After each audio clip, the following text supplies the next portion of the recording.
So OTB Sports is back with another series of in-depth chats with some of the biggest names in Premier League and Irish football history. With behind-the-scenes access, we'll be chatting to some of the legendary names from the biggest clubs and meet the crucial people behind the scenes who make a Premier League club what it is. It's all in association with Cadbury FC and their club partnerships. You can also check out cadburyfc.com for updates on promotions and giveaways. Cadbury, official snack partner of Chelsea Football Club. Chelsea legend Roberto Di Matteo is with us. He is picking his all-time Chelsea five-a-side from the players that he played alongside. So, Roberto, who's in goal in your Chelsea five-a-side? I have picked Carlo Cudicini. Carlo Cudicini. My fellow Italian mate, but most important, he was outstanding. I mean, he came into the club not as a big signing. He came from a small club in Italy, and he was kind of a backup. He came as a backup at the time, but he worked his way up into the first choice keeper, and he was outstanding. I mean, he made some saves where he left with your mouth open when he saved, and so he would definitely be my number one choice in goal. Ed de Hoy, I thought would have been straight in there. Well, if you saw Carlo Cudicini and Ed de Hoy in the shower, you would pick Carlo Cudicini probably. Bloody hell. Good man, Carlo. How do you follow that one up, eh? No, is this the criteria for the entire five-a-side? I'm more talking about the beer belly. Okay. All right, that's fine. Defenders. Love you, Ed de Hoy. Love you, Ed de Hoy. I love you. Don't tag Ed in this. Defenders, you got a lot of good options here. So who are you going to go with maybe as defenders in the five-a-side team? Well, there's not a better pairing than Frank Leboeuf and Marcel Desailly. I mean, 1998 World Cup final pairing. How could you not pick those two? And also, they don't have any language issues, communication problems, because they both speak French. So, no, I mean, Frank Leboeuf was a very smooth player, very elegant player as well. You could ping a pass over 50 yards, but also in the five-a-side, he has a very, very nice technique. And Marcel, just to scare the opposition off, you just get the rock in there and make sure that the opposition is scared before the game starts. Yeah, you mentioned Leboeuf and his technique, and he had those sort of trademark long balls that he could play. Like Desailly was an absolute Rolls Royce of a centre half. Just as comfortable if he wanted to step into the middle of midfield. No, absolutely. I think again that was Ruud who instrumented the move with Marcel, knowing him and from his AC Milan connections and so on. And we were very lucky to get him as well. Yeah. I've got some good stories with Marcel. Oh yeah? Can you give us any of them? I give you one. If you have time. Go on. So we played Country City away the year before. We thought this a year, right? So we get smashed. We lost the game. So next year, the year after, we go up there and we've got Marcel in the team. So me being really cocky before the game, I go to DNW. I go, hey, look at who we've got this year, The Rock. And guess what the result was again? We lost again. So it didn't quite work out that way. He let you down. He let you down in your hour of need. Dion Dublin got one up at him. He did. John Giles, who you might remember, used to play with Leeds United back in the days, with us all the time, and he talks about that midfielder moving to a defensive role and how actually, the great midfielders could always play at centre-back because it's a lot easier for them in that they can see the game in front of them from defence. Is that what you would have found with Desailly, that actually, he was able to play the game on his own terms at the back? Yeah, I think he was quite happy that he didn't have to do that much running anymore in midfield. So he was quite comfortable at centre-back. And, he was still very strong, powerful. He could read the game, having played at AC Milan. He knew exactly where to stand, what to do. So he could anticipate a lot of the moves. So he was quite comfortable, but he was so strong. I mean, he was an ox. You should have seen him in the dressing room. His legs were just... I mean, I had big legs, but his were double my size. And I mean, the amount of food that he could eat, oh my God. it was just disgusting. I mean, seriously, and he had he had the six pack all the time. You saw him eating, you would think, how can this guy be so lean? He was just unbelievable. So when we talk about the change of culture, actually, Marcel came over, brought a different type of culture of just eating whatever he wanted, but whatever was in his metabolism, he could probably cope with it in a way the English lads couldn't. He did eat a lot.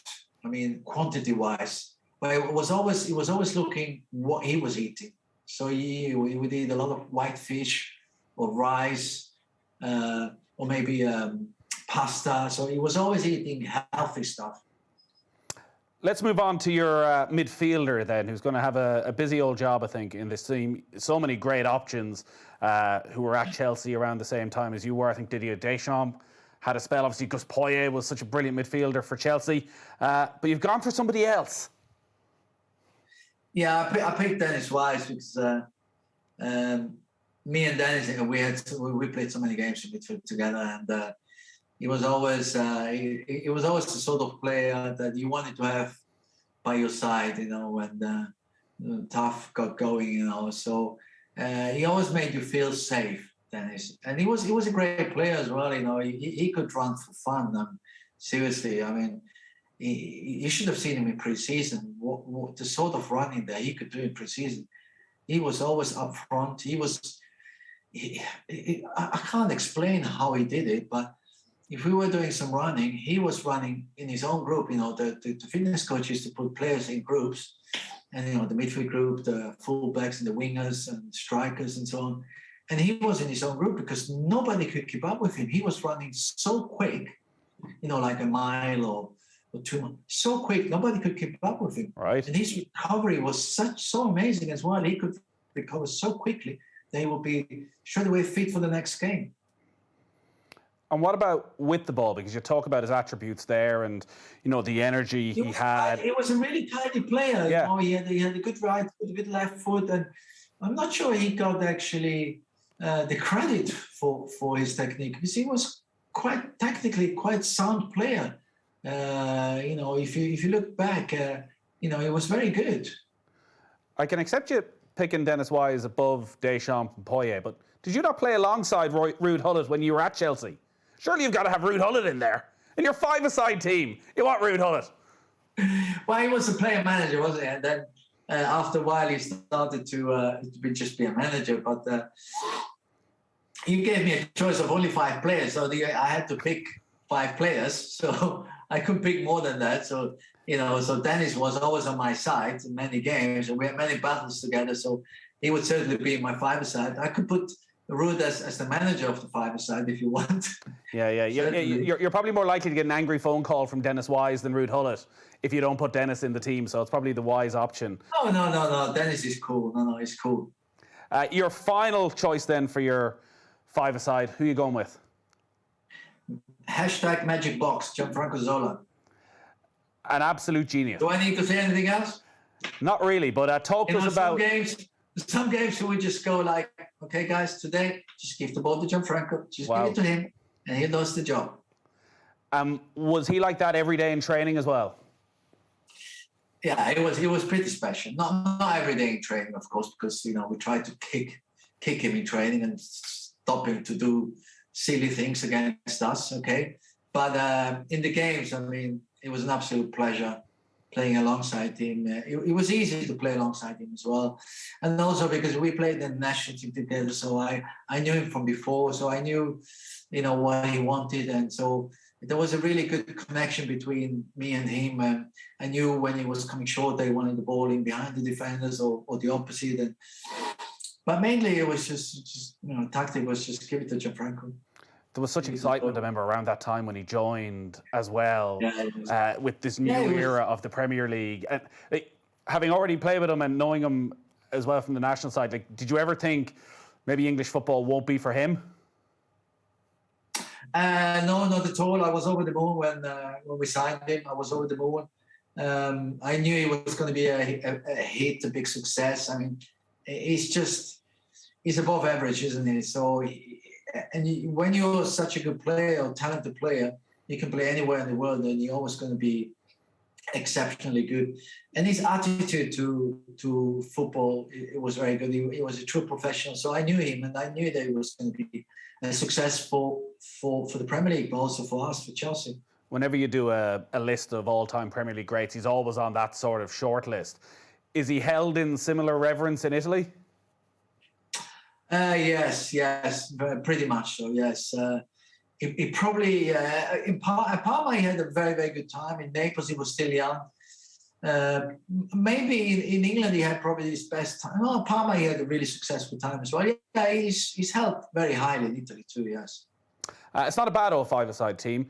Carlo Cudicini mightn't actually have much to do in goal behind Marcel Desailly, Frank Leboeuf, Dennis Wise and Gianfranco Zola. You weren't able to pick yourself in this team. That was the one rule we had, but you wouldn't mind being part of that team, that's for sure. Oh, no, not at all. I mean, I was part of that team for many years. Not five-a-side team, but I was part of it. But I think that's a pretty good, strong five-a-side team. I think we could play against anybody. I think he could. Roberto, thanks a lot for that. In association with Cadbury FC and their club partnerships, you can also check out cadburyfc.com for updates and promotions and giveaways. Cadbury, official snack partner of Chelsea Football Club.